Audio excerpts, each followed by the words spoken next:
Salut à toi et bienvenue sur le podcast Dose d'Inspi. Nous y sommes, c'est parti pour une nouvelle saison. On se retrouve ou bien on se découvre. Dans tous les cas, je te promets des interviews en tout genre. Jeune élue municipale, entrepreneuse, étudiante passionnée, sportive de haut niveau et plein d'autres, ce sont eux qui auront la parole. Et c'est pas fini. Lors des émissions spéciales, tu découvriras plusieurs invités qui aborderont des thèmes en lien avec l'actualité et ils te dévoileront les coulisses de leur métier. Alors, prêt à prendre ta dose d'inspi ? Attends, n'oublie pas, dans la vie, tout est une question de dosage.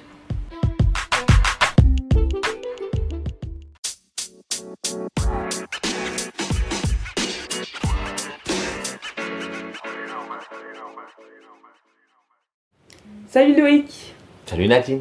Comment vas-tu ? Ça va et toi ? Oui, je vais très bien. Bienvenue sur Dose d'Inspi. Merci. Eh bien, je suis contente de te recevoir. Ça fait pas si longtemps qu'on se connaît, mais je dirais qu'on a partagé une belle période d'amusement et de musique. Et d'expérience. J'ai envie de dire que la musique, ça te connaît et tu vas pouvoir nous parler de tout ça. Mais sans plus attendre, je vais te laisser te présenter. Alors la petite règle, peux-tu te présenter en 3 mots ou via le titre d'une chanson? Alors en 3 mots, je dirais passionné, ouvert et cool. Voilà. Cool. C'est vrai, cool. Ouais. Je pense. J'espère en tout cas. J'espère. Ok, super. Très bien. Qu'est-ce que tu fais dans la vie, Loïc ? Je suis ingénieur du son et ingénieur du son spécialisé dans les concerts et sur la tournée sur laquelle on s'est connus, j'étais ingénieur du son façade, c'est-à-dire qui fait le son pour le public. Super, ok, très bien. Qu'est-ce qui te prédestinait à travailler dans le domaine de la musique ? L'amour de la musique, ça c'est sûr et certain, et ingénieur du son. Bizarrement, ça vient d'un compromis avec mes parents qui me demandaient d'avoir un travail un peu stable, et pas être musicien, parce que dans la famille, on avait quelques musiciens, c'était compliqué. Et donc voilà, le meilleur compromis pour moi, c'était de travailler dans la musique. Ok. Mais tu voulais à la base être musicien, c'est ça ? En fait, j'ai commencé à aimer la musique en écoutant forcément et surtout en commençant à en faire, à en bricoler, etc. Mais aussi, dès l'adolescence, j'aimais bien aussi fabriquer des enceintes. Tu vois, j'avais toujours ce truc un peu technique. Pas forcément que de la musique. Je faisais de la musique, mais j'aimais bien tout ce qu'il y avait autour de la musique. Ok. Donc ingénieur du son. Tu faisais un peu en tout, tu bricolais, tu bidouillais. Ouais. Je suis bricoleur. Ok. Sauf que du coup, tes parents se sont dit, on va quand même l'orienter sur quelque chose d'un peu plus... Exactement. Ils voulaient... un peu plus stable, comme tu l'as dit. Exactement. D'accord, ok. Donc, tu as baigné dans la musique. Quel style de musique ? Ma famille, mon père, mes cousins, mes grands-cousins, mes oncles et tantes, ils écoutaient principalement du jazz. D'accord. Du classique. Et beaucoup de musique populaire, reggae aux Antilles, tu vois... mais même variété française, du rock, pop rock anglaise. Non, vraiment, ils m'ont fait écouter beaucoup de choses. Ok. Ouais. Et ta famille est originaire d'où ? De Martinique. De Martinique, ouais. D'accord. Et tu es né là-bas ? Et je suis né là-bas. Super. Bon, tu nous envoies un peu de soleil là. Avec grand plaisir. Peux-tu revenir justement sur ton parcours de vie ? J'imagine entre la Martinique et la France, puisque si tu es né en Martinique et qu'aujourd'hui on se rencontre à Paris, c'est que j'imagine il y a eu un chemin de fait. Ouais, un petit peu, j'ai un petit peu bougé. Je suis né en Martinique, j'ai grandi là-bas jusqu'à 6 ans et je suis arrivé en France à Rouen. À Rouen, d'accord. À Rouen, mes parents en fait ont profité de ce déménagement pour se séparer, donc le changement a été radical. Culture différente, climat différent, tout était différent. Pour un petit garçon de 6 ans. Ouais, c'était dingue.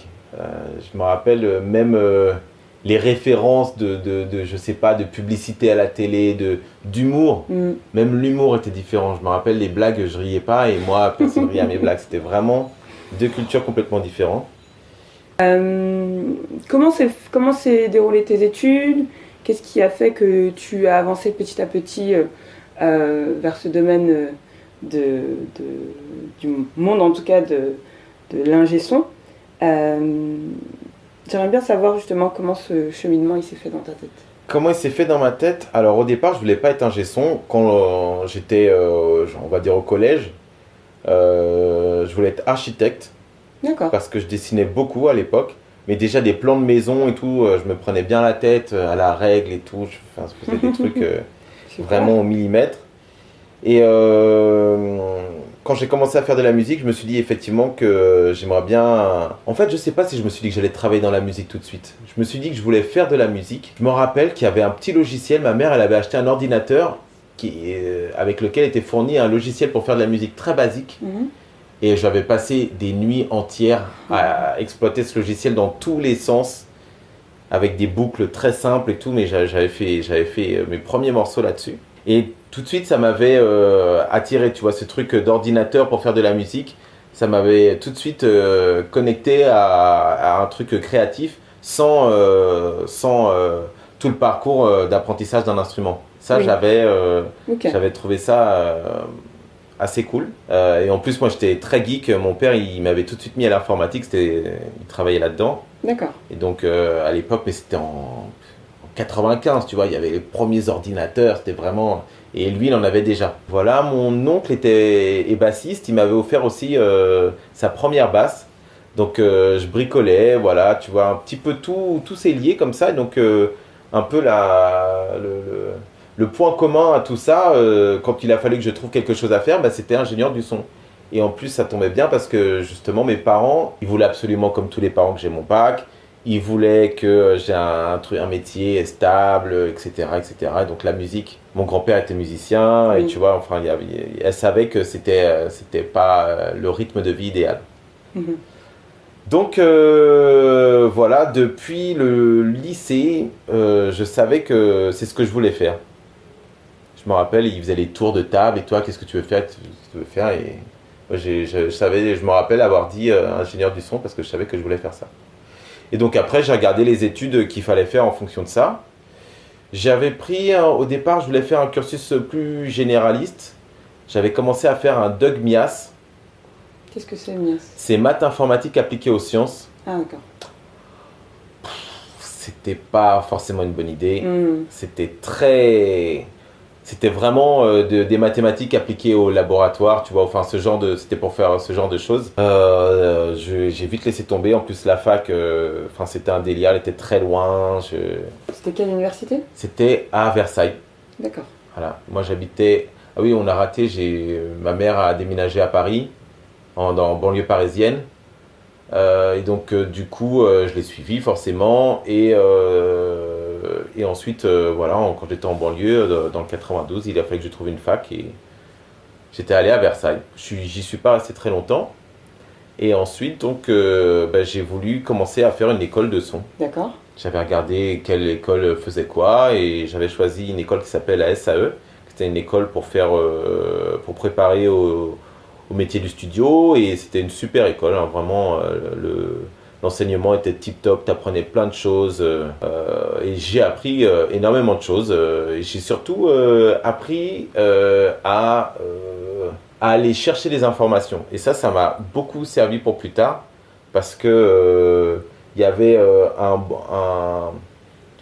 une partie importante de culture générale des choses, tu vois, ça pouvait être des techniques de mixage, mais de la culture musicale, tu vois, et tout ça, il te donnait des petites briques comme ça, mais c'était ensuite à toi si tu voulais approfondir un sujet, voilà. Et ça m'a beaucoup plu parce que je me rappelais, j'adorais découvrir des trucs, des anecdotes, des trucs comme ça. Donc ça m'a donné une grande soif et j'ai découvert que j'étais très curieux sur pas mal de choses. Ok. Ce type d'école prépare à devenir un ingénieur du son, en combien d'années? En 3 ans. En 3 ans, ok. En 3 ans, c'est pas la seule, il y a d'autres écoles qui font ça aussi en 3 ans. Il y a des écoles qui le font en 2 ans, mais c'est plutôt non, il n'y a que le BTS audiovisuel qui à l'époque était en 2 ans, je ne sais plus s'il existe. Il existe toujours. Il existe toujours. Et voilà, mais c'est en gros à peu près la plupart des formations, c'est 3 ans. Okay. Et t'en as qui font plus. Tu as Louis Lumière, qui était une super école, je ne sais pas si elle existe toujours, qui était en 5 ans. Et elle préparait plutôt au métier du cinéma. Ah, d'accord. Okay. Ouais, mais c'était une donc, super école. Que ce soit un peu plus long. Ouais. D'accord. Ok, très bien. Très bien. Et comment as-tu fait justement pour t'insérer dans ce milieu ensuite? Alors, ça a été assez compliqué. En sortant de l'école, j'ai envoyé plein de CV, de lettres à plusieurs studios au hasard. Je crois que j'ai regardé sur internet ou j'ai regardé dans l'annuaire à l'époque, studio Paris, et j'ai dû envoyer une lettre à tous les studios. D'accord. Voilà, j'avais aucun contact. Rien, personne, je connaissais personne. Oui, parce que c'est souvent vu comme un milieu fermé ou un milieu où il faut énormément de contacts, de réseaux pour se frayer un chemin. Ben, je pense que c'est beaucoup plus facile. D'accord. Ouais. Ok. D'avoir au moins des gens qui peuvent t'aiguiller, te guider, te donner des trucs, te décrire la situation quand vraiment t'as aucune notion. Voilà, je suis vraiment parti, donc je me suis dit, bah voilà, autant tout essayer. J'essaie tous les studios. Et donc, il n'y a qu'un seul studio qui m'a répondu. Okay. C'était un studio à Saint-Cloud. Et donc, je suis parti là-bas. Et j'ai fait des superbes rencontres. Des fous, des passionnés qui étaient là-bas.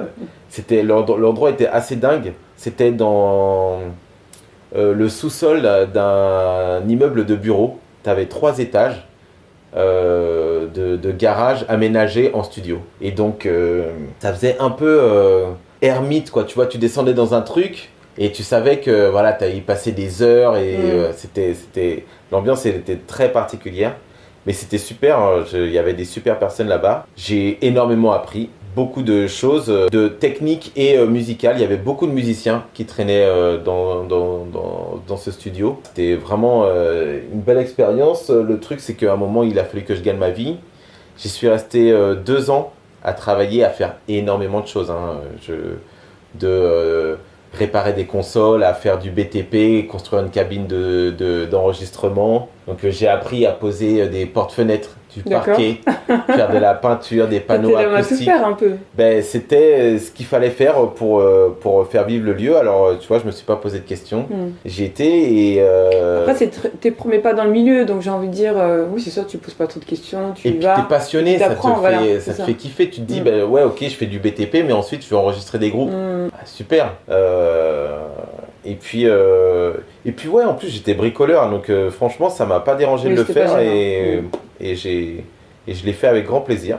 Après, avec le recul, tu vois, l'expérience, tout ça, je me suis dit effectivement je suis peut-être resté trop longtemps là-bas parce qu'en fait j'ai voulu me faire embaucher par ce studio parce qu'au bout de 2 ans j'avais besoin de manger, j'avais besoin de vivre, j'avais besoin de faire ma vie et en fait ils n'ont pas pu m'embaucher, ils ont embauché une secrétaire à la place. D'accord. Voilà, qui gérait beaucoup de choses et je me suis dit bon là quand même si on part dans cette direction là je vais pas rester trop longtemps donc et quand tu dis ils n'ont pas pu t'embaucher, c'est parce qu'avant ils n'ont pas voulu qu'ils n'ont pas voulu t'embaucher, c'est parce qu'avant tu étais en statut de stagiaire, avec un contrat CDD ou KD2. Alors je sais pas comment c'est dans les autres milieux, mais dans la musique il y a beaucoup de... On regarde pas vraiment le statut. D'accord. Fallait bosser, donc t'y allais et ça te coûtait de l'argent, de l'essence, de la nourriture en déplacement, tout ça. Mais donc j'avais aucun statut pour être là-bas.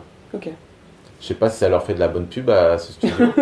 Mais bon, ça fait un petit moment, donc c'est pas trop grave. Mais je pense que le milieu musical, s'il devait être entièrement légal, il pourrait pas vivre comme il est maintenant. Il serait pas aussi épanoui.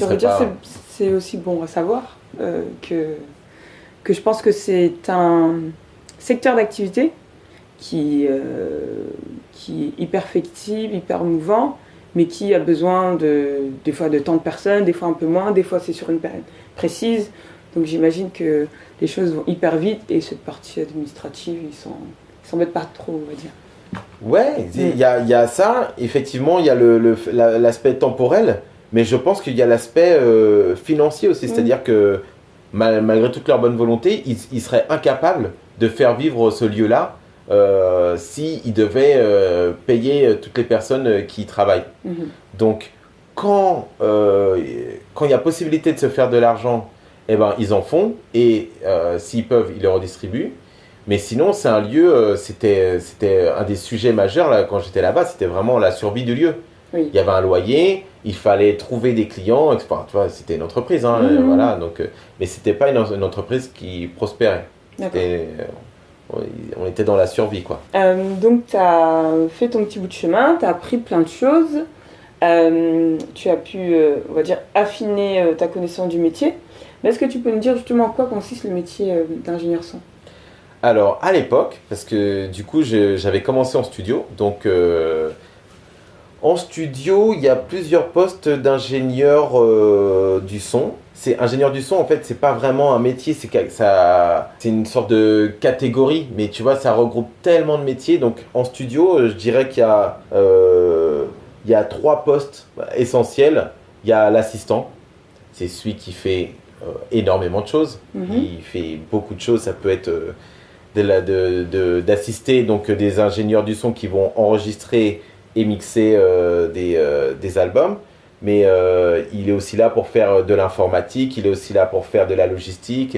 Enfin, c'est vraiment le poste à tout faire, assistant, et il faut qu'il sache tout faire. Oui. Ensuite, un des postes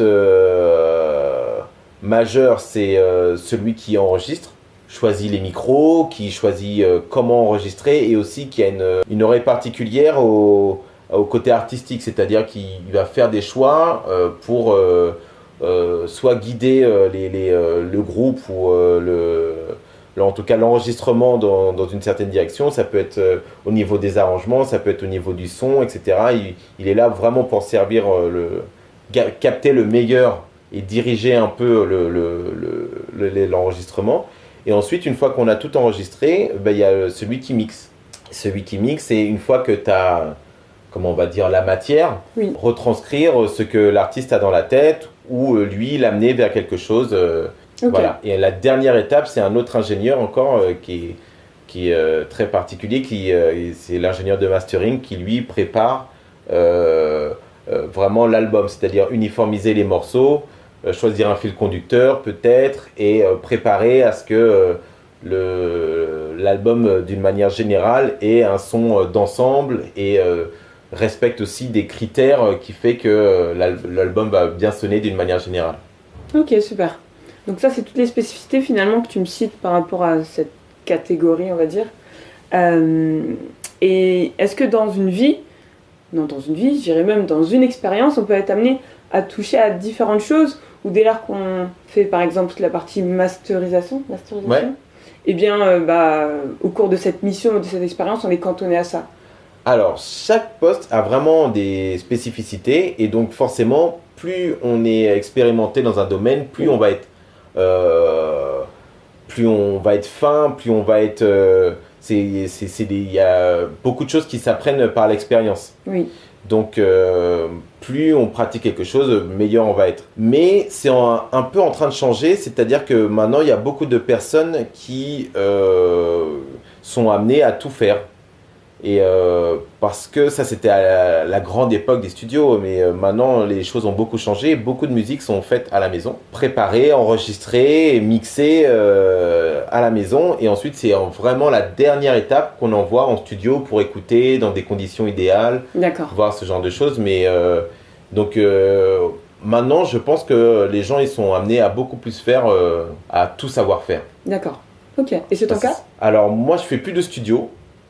Parce que on a oublié ce petit paragraphe, mais à un moment, quand j'ai voulu me faire embaucher, qu'ils n'ont pas voulu, j'ai décidé de changer complètement. Et un peu de la même manière que j'avais fait pour trouver des studios, j'ai envoyé une lettre à toutes. Je me suis dit que j'allais faire des concerts. Oui. Voilà. Si je ne faisais pas de studio, j'allais faire des concerts. Et donc j'ai envoyé une lettre à toutes les boîtes qui faisaient des concerts. Et il n'y en a qu'une qui m'a répondu. Donc voilà, j'étais voir cette boîte et j'avais passé un entretien assez atypique parce qu'en fait, j'étais voir le patron sans rendez-vous. Je suis arrivé, j'ai frappé, bonjour. Alors, il m'avait déjà répondu, hein, il m'a dit oui, nous sommes intéressés, voilà. Ah oui, tu t'es dit, j'ai le pass pour y aller. Ah ouais, voilà, moi tu me donnes ça. Le lendemain, je pense que j'ai été l'après-midi même. Et donc j'ai entendu au loin le patron gueuler, non mais c'est qui ce mec, il se prend pour qui? Il arrive, il croit que je suis là pour lui et tout. Bon, il a fait l'effort de se déplacer, je vais le recevoir, mais ça part mal. Et en fait, on a passé un super entretien. Il a vu que voilà, c'était un passionné de musique, le patron. Un passionné de guitare, un passionné des Beatles. Enfin voilà, on a beaucoup parlé de plein de choses. Et en tout cas, il a bien aimé la prise de position, on va dire. Oui, tu as osé. Ouais, voilà. Tu as osé y aller sans forcément te poser de questions, mais en même temps, tu avais justement de bonnes motivations pour. Et lui, il était très comme ça. Ouais. Donc ça lui a plu et ils m'ont donné une chance de commencer par un stage. Donc il a fallu que je recontacte l'école que j'avais fait pour avoir une convention de stage. Un peu compliqué parce que ça faisait déjà un bout de temps que j'avais quitté l'école et tout. Mais finalement, j'ai réussi à l'avoir. Et donc j'ai été embauché là-bas en stage, puis donc directement en CDI. Et j'y suis resté 9 ans. Super. Ouais. Ok. C'était une belle histoire quand même qui s'est poursuivie. Ouais. Ok. Donc tu as fait, je veux dire, tu as fait tes armes là-bas. Tu as pu apprendre plein de choses. Mais là, du coup, tu étais plus dans un contexte studio, si? Plus du tout. Plus du tout, c'est ça. Hein. Donc les concerts, d'accord. C'est quoi la différence? Parce que du coup, pour moi, dans tous les cas, on touche à une console. Sauf que on est dans un contexte, dans un univers différent. Qu'est-ce qui... si tu peux raconter un peu, je sais pas, une journée type, j'aime pas dire ça parce que je crois que vous n'avez pas de journée type, mais... Les principales différences, je dirais que le live, on est vraiment là pour retranscrire une performance d'un concert. Donc on est moins maître de ce qui va être joué. En studio, il y a vraiment une grosse partie création. D'accord. Il y a vraiment une grosse partie où on cherche quelque chose, on cherche à créer des morceaux. Donc il y a une grosse partie musicale qu'on n'a pas forcément en live, ou en tout cas beaucoup moins. Et c'est super intéressant. Des fois, on fait presque... on oublie un peu notre poste d'ingénieur du son et on est là presque comme un cinquième membre des musiciens, quoi. Donc on donne nos idées, on donne nos avis, nos goûts, etc. Et il y a aussi la partie enregistrement où on est là pour capter un maximum de matière pour pouvoir être utilisé plus tard. Et mixage, comme je te disais tout à l'heure, c'est un peu comment, une fois que tu as fait pousser tes légumes, comment les cuisiner, ça c'est un peu le mixeur. Et en live, c'est un truc différent, c'est-à-dire que les instruments, enfin, comme si je continue, les légumes, ils sont déjà là, les fruits, ils sont déjà là. Tu vois, c'est à toi de trouver quelque chose qui retranscrit le menu du jour. Et tous les jours, ça change un peu. D'accord. Voilà. Il y a aussi un truc comme ça dans le live, c'est que c'est jamais exactement la même chose. Que la veille ou que... Exactement. Ok. Donc ça évite, on va dire, une certaine routine ou une certaine redondance. Complètement. Ok. Et ça te plaît? Ça me plaît beaucoup. En fait, j'aime bien les deux. Je recommence à faire un petit peu de studio maintenant, après très longtemps. Je pense que quand même, il y a aussi un truc qui me plaît énormément dans le live, c'est l'aspect de ne jamais être au même endroit. Oui. Ça, je me verrais mal aujourd'hui travailler tous les jours au même endroit. Ça me serait très difficile. Et dans les mêmes conditions, etc. Et voir les mêmes personnes. Et bon, je l'ai déjà fait, hein, tu vois. J'étais travaillé encore, je faisais déjà beaucoup de concerts, donc on se déplaçait déjà beaucoup. Mais travailler dans un bureau tous les jours, je pense pas que je puisse le faire maintenant. Non. Ouais. C'est pas... Si je devais le faire, je le ferais peut-être, mais en tout cas, je prendrais pas de plaisir à le faire. Ok. Ok, très bien. Et si on parlait des avantages qui existent peut-être dans ce métier, tu me dirais quoi? Alors, les avantages, c'est de travailler dans quelque chose qu'on aime. Et les désavantages. Et les désavantages. Travailler dans la musique, c'est travailler de ta passion, c'est quelque chose... Moi, je me vois mal vivre sans musique, tu vois. Il n'y a pas une journée où je chante pas, où j'écoute pas de la musique, ça fait partie de ma vie. Donc, travailler... comme tout le monde. Tout le monde chante sous sa douche. Et donc, je me vois mal vivre sans musique.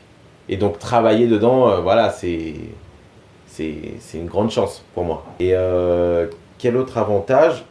De se déplacer. mine de rien, c'est, je trouve, quelque chose qui enrichit, tu vois, de pas rester toujours au même endroit, de découvrir. Même si quand on travaille une journée de concert, on voit très peu l'extérieur finalement. Tu rentres dans la salle de concert tôt le matin, tu ressors tard le soir. Mais mine de rien, il y a toujours quelque chose, tu arrives toujours à prendre un peu de la culture locale. Et puis quand tu as le temps, tu travailles pas, tu restes un jour de plus, et ben, te rends compte des paysages. Il y a énormément de choses à apprendre à chaque endroit. Tu vois, tu vas te promener, tu vas dans une église, tu vas dans un truc, les rues piétonnes, etc. etc. Ça, c'est super cool d'avoir ces petits jours off. Oui, oui, j'imagine que ça doit être plaisant de passer d'une ville à l'autre ou d'une région à l'autre. Rencontrer beaucoup de personnes, ça c'est génial aussi. Oui. Oui, il y a un côté famille un peu dans ce milieu. Famille entre les personnes qui travaillent ensemble, mais en fait tous les jours, il y a une partie de l'équipe qui reste la même et tous les jours, il y a une grande partie de l'équipe qui change. Parce qu'on ne peut pas se déplacer avec 50 personnes. Donc, il y a vraiment les postes essentiels qui sont là. Et tous les jours, on demande de l'aide. Et donc, chaque endroit, c'est des personnalités différentes. Et voilà. Qui sont plutôt en local. Exactement. D'accord. Et en plus, c'est des personnes qu'on voit régulièrement. Parce que comme on fait des tournées après tournée après tournée, eux, ils restent au même endroit. Et donc, on sait, là, il y a des gens qu'on apprécie plus. Il y a des gens ici, ils sont...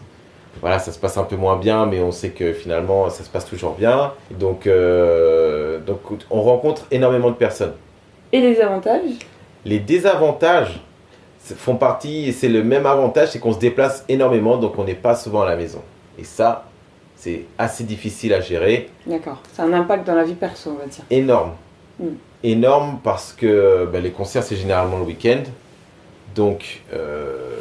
tout ce qui est le week-end, généralement, t'es pas là. Enfin, t'es pas souvent là. Oui. Donc, au départ, je me rappelle, c'est comme si je devais sacrifier ma vie personnelle, quoi. Mes amis, ma famille, etc. Et c'est resté un peu, c'est-à-dire maintenant, j'essaie de plus accorder une part importante à cette partie-là de ma vie. Mais au départ, t'es jeune, t'es motivé, t'as envie d'avancer, t'as envie de découvrir. Donc, ça te pose moins de problèmes de sacrifier ça. Mais je me rappelle quand même que j'ai raté beaucoup de choses. J'ai raté des mariages, j'ai raté des mariages qui m'ont fait perdre des amis parce qu'ils m'en ont voulu après, des sorties, plein de choses. Voilà. Oui, une certaine vie, soit de famille ou soit entre amis que tu n'as pas pu... Voilà. Et plus tard, effectivement, quand tu es en couple et que tu veux fonder une famille, c'est difficile le jeudi soir, tu es dans ton canapé en train de regarder ton film et puis tu dis là, va falloir que je me lève et que j'y aille pour aller prendre le bus. Des fois, c'est compliqué, quoi. C'est salut et à lundi. Ouais. Et tu reviens, tu es crevé. Il faut que tu fasses abstraction de toi, ce que tu as fait et que tu sois à fond pour rattraper un peu le temps où tu n'étais pas là. Tu vois, c'est... Oui, parce que j'imagine que ta présence reste importante. Donc quand t'es pas là, on sait où Loïc est, mais quand tu reviens, il faut que je sois là à 100%. Voilà, je peux pas arriver. Sauf que comme t'es fatigué, j'imagine que t'es pas non plus vraiment à 100%. J'ai de la chance, non, c'est pas de la chance, c'est un malheur, mais j'ai pas d'enfants, donc quand je reviens, j'ai pas à me consacrer à eux. Oui. Et ça, je sais que c'est quelque chose, une responsabilité énorme que de rentrer le lundi matin et de pas faire une sieste de 4 heures quand tu rentres et tout de suite de t'occuper de tes enfants, des trucs que tu n'avais pas fait, etc. C'est une charge importante. Ouais, j'imagine qu'il y a un côté quand même charge mentale, mais ouais. Sûrement que ça se fait avec de l'organisation. Énormément d'intermittents qui ont une vie de famille épanouie et tout, mais voilà, c'est un truc à prendre en compte. Mais il y a effectivement ça qu'il faut avoir conscience en tout cas de cette partie. Tu as parlé tu as dit le mot intermittent. Tout à fait. Donc je pense que tu parles d'intermittent du spectacle. Qu'est-ce que c'est ? En quoi ça consiste ? Alors, intermittent du spectacle, c'est j'allais dire statut, mais je crois que c'est pas un statut, c'est un régime. Enfin, c'est un truc administratif, voilà, une distinction entre les deux. On comprend. Que beaucoup de personnes qui travaillent dans le spectacle ont parce que on ne travaille pas tous les jours. Il y a des périodes, même des fois grandes, où on reste sans travail.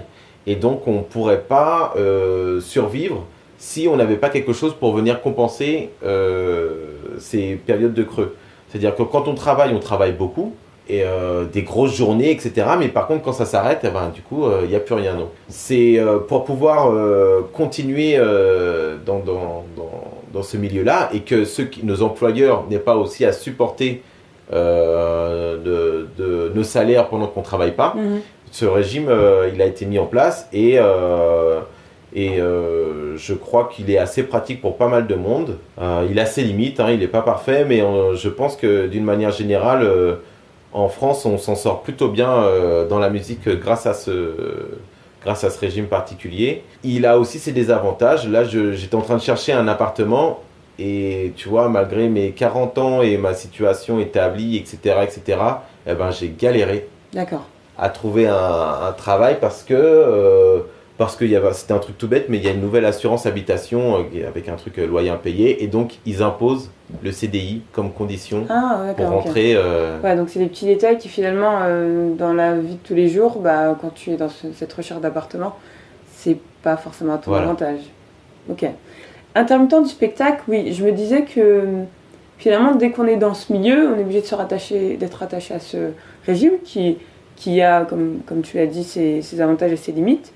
Et un côté aussi protection sociale, enfin, est-ce que du coup on est un peu comme un salarié par rapport à la protection sociale, la sécurité sociale, tous ces trucs-là? Alors on a le statut de chômeur, on est vraiment considéré comme chômeur, donc tous les mois on fait notre déclaration à Pôle emploi, enfin maintenant à France Travail.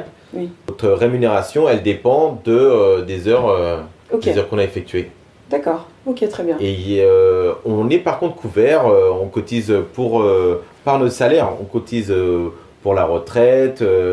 Oui, donc il y a bien toute cette partie protection sociale, que ce soit vis-à-vis pour faire face à la maladie ou tout autre accident, mais également vis-à-vis de la retraite. Ouais, c'est Non, c'était important de le dire, parce qu'on avait l'impression que c'était une petite niche où non, après franchement, je m'y connais vraiment pas du tout. En charge sociale, etc., je sais qu'on en paye, mais combien, beaucoup, pas beaucoup, je peux pas... Non, mais c'est pas forcément le plus important, mais c'était de savoir, en tout cas, au niveau de ce régime-là, qu'est-ce qu'il y avait de différent, à quoi ça servait, et finalement les petites particularités qui existent dans le milieu de la musique. C'est plus clair pour nous. Est-ce que tu peux... Bon là je vais aller dans ces petits détails-là, mais qui sont plus liés à toi et à ce que tu fais dans ce milieu. Est-ce que tu fais quelque chose en lien avec la musique? Est-ce que tu joues d'un instrument? Parce que tu disais que la musique, c'était... Tu baignais dedans tous les jours. Mais quand Loïc n'est pas au travail, qu'est-ce qu'il fait finalement? Quand Loïc n'est pas au travail, il fait de la musique chez lui aussi. Super. Il joue de la basse, il joue de la guitare, il écrit, il chante un peu, voilà, il fait des morceaux. Récemment, il a commencé à jouer dans un groupe avec un bon pote à lui que tu connais, qui est Alex. Et voilà, et ça fait très longtemps que je faisais de la musique seul ou avec un pote comme ça, entre guillemets, mais jamais on avait joué à faire des répètes et tout. Et donc là, après très longtemps, je m'y suis mis et franchement, j'aime beaucoup ça. Et je regrette un peu de ne pas avoir commencé avant. Et j'adore l'énergie en fait de jouer. En fait, moi, ce que j'aimais beaucoup avant, c'était écrire des morceaux. Tu vois, les créer, etc. Ça faisait partie de ce que j'aimais beaucoup faire. Mais maintenant, on me demandait de jouer un truc à la guitare, je connaissais aucun morceau. Les seuls trucs que je savais jouer, c'était les trucs que j'avais écrits parce que voilà, Donc on me demandait de jouer d'autres morceaux, de chanter d'autres morceaux, pareil, je les connaissais pas. Et là, j'ai compris en fait, j'ai vraiment pris goût à jouer d'autres musiques très connues, ou voilà, et chanter d'autres morceaux. Et c'est génial parce que tu kiffes l'énergie du morceau alors que c'est pas ton morceau, tu vois, c'est un truc pour moi qui m'était un peu étranger, et donc là je prends beaucoup de plaisir à jouer. Super, donc c'est un peu comme ton exutoire, ton moment à toi finalement? Je dirais plutôt que c'est le sport, ça. Ah, d'accord. Mais c'est vraiment un truc de plaisir, de kiff que tu vas faire et tu sens que tu vas juste faire plaisir, quoi. Oui, avec ta bande de potes et tu vas passer un bon moment. Ouais, voilà. Ok, super. Très bien. Est-ce que tu as, toi aussi, ta dose d'inspi un peu quotidienne, musique ou pas musique. Et ça peut être aussi des figures, des personnages, quelqu'un de ta famille, mais qui représentent pour toi une dose d'inspiration. Waouh, ça c'est dur comme question. Euh, Quelque chose qui m'inspire ou quelqu'un qui m'inspire. Oui, quelque chose, quelqu'un ou un Très titre rapidement de comme musique. ça, je pense à lui, mais je sais pas pourquoi, parce que c'est plus une figure théorique qu'autre chose, tellement il va loin dans ses pensées. Il y a un philosophe indien qui s'appelle Krishnamurti, qui a des très belles valeurs. Voilà, ça m'a fait penser à lui. Mais de là à les appliquer, tu vois, c'est déjà autre chose. Et sinon, quelque chose dans la vie qui me... Non, j'ai fait des conneries avant, donc... C'est pas grave, tu peux avoir quand même tes doses d'inspi. Non, c'est pas ça. Du coup, ça m'a forcé, quand j'ai beaucoup regretté, forcément, ça m'a donné, tu vois, ce truc de vivre ma vie avec la meilleure version de moi-même. Tu vois, il y avait une espèce de truc. Des fois, on a brisé un truc et on peut pas s'en remettre. Et la seule manière un peu d'accepter de continuer, c'est de dire bah, plus jamais. Tu vois. Ok. Donc je me suis un peu construit de cette mantra. manière-là. C'est un peu comme ton mantra. Ouais. Ouais. C'est un peu ce qui me pousse à faire les choses de la manière dont je les fais. Ok, super. Quelles sont tes perspectives d'avenir, Loïc? Où tu te vois dans quelques années? Ah là là, ça c'est une... Déjà, je crois que tu ne dois pas à Paris. Ah, je suis en plein déménagement, donc Paris, j'y suis resté 20 ans, j'ai envie de passer à autre chose. Mais là, j'ai envie d'autre chose, ouais, donc je pars au soleil, et je pense que ça va me faire le plus grand bien. Et pour l'avenir, je crois que ça fait partie un peu des désavantages de notre métier, c'est que c'est difficile de se voir dans l'avenir. On espère que les artistes avec lesquels on a travaillé ils vont nous rappeler, on espère qu'il y aura du boulot, mais il n'y a rien de sûr. D'accord. Voilà. Donc c'est un milieu incertain, tu dirais ça? On peut dire que c'est un boulot incertain. Non, mais on peut le dire. Hein. Ouais. On ne cache rien aux éditeurs de Dose d'Inspi. Après, il n'y a pas de raison, mais il peut quand même en avoir. D'accord. Tu vois, la personne avec qui tu travailles, elle décide de changer de métier, elle arrête. Voilà, okay. Elle décide d'arrêter de chanter, donc tu travailles plus avec elle. Et puis je sais pas, il peut avoir envie de travailler avec quelqu'un d'autre, on te rappelle pas. Tu vois, il peut y avoir un milliard de raisons. Ou toi, tu as peut-être envie de faire autre chose. Moi, j'y ai pensé pendant le Covid. Peut-être que j'aimerais un peu plus, comme je te disais, j'étais en train de refaire un petit peu de studio. Peut-être plus travailler chez moi et monter, tu vois, un petit studio pour pouvoir bosser chez moi et travailler comme ça un peu à distance. Voilà, je pense un peu à ça. Mais sinon, non, pas de changement. Je suis motivé à continuer comme je suis maintenant, quoi. Ok. Donc dans ce milieu-là, sur ce poste-là, mais sauf que ce sera dans une autre ville, dans une autre région. Alors malheureusement, malheureusement et heureusement, on est toujours amené à monter à Paris. Oui. C'est-à-dire tous les départs de tournée, ils se font à Paris. Donc peu importe l'endroit où tu habites, tu repasseras forcément ici. Voilà. Et donc il y a énormément de notre métier qui est lié à Paris. Donc c'est difficile pour quelqu'un d'habiter autre part que Paris, de ne pas avoir de lien avec cette ville. Tu es obligé d'y monter, ne serait-ce que pour des fois préparer le matériel, préparer une tournée, préparer quelque chose. Très bien. Petit bonus, on est quasiment à la fin de cet épisode. Merci en tout cas de nous avoir partagé toutes ces belles informations et surtout de nous avoir un peu retracé ton parcours. Hein. Ça permet de comprendre un peu finalement ton cheminement et qu'est-ce que c'est que ce métier d'ingénieur son. La petite question bonus, ça rattache à la musique. Alors c'est une question que je pose à tous les invités. J'ai envie de dire, pour le coup, ça tombe bien puisqu'on parle déjà de musique. Quelle est la musique de tous les temps, on va dire, qui t'inspire? Le morceau de tous les temps, la musique le genre de tous les temps. Si tu devais choisir une, pour toi. Une chanson. Une seule. Impossible. C'est impossible. Je suis incapable de choisir, ça dépend tellement de l'humeur, de trucs, j'écoute de tout. Vraiment, Quand je fais du sport, j'écoute de la house ou de la trap. Quand je fais, je sais pas, n'importe quoi, je peux écouter de la musique religieuse indienne. Je peux écouter, tu vois, de la musique classique, j'en écoute beaucoup. Je serais incapable de te donner un morceau, c'est impossible. Et un artiste? Peut-être, je tente. Un artiste. Oh là là là là là. En y repensant, quand j'étais petit, j'étais fan absolu de Michael Jackson. Voilà, s'il devait n'en rester qu'un, je pense que de 8 ans, allez, de 10 ans à 16 ans, j'avais des posters dans ma chambre. J'étais ouf de Michael Jackson. Donc, je pense que s'il devait n'en rester qu'un, ce serait lui. Ok. Voilà. Bon, bah voilà, Michael Jackson. Il revient souvent. Il revient souvent? Ah oui. King of Pop, hein. C'est MJ. Ok, super. Eh bien, merci. Merci pour ce petit parcours qu'on a pu retracer ensemble.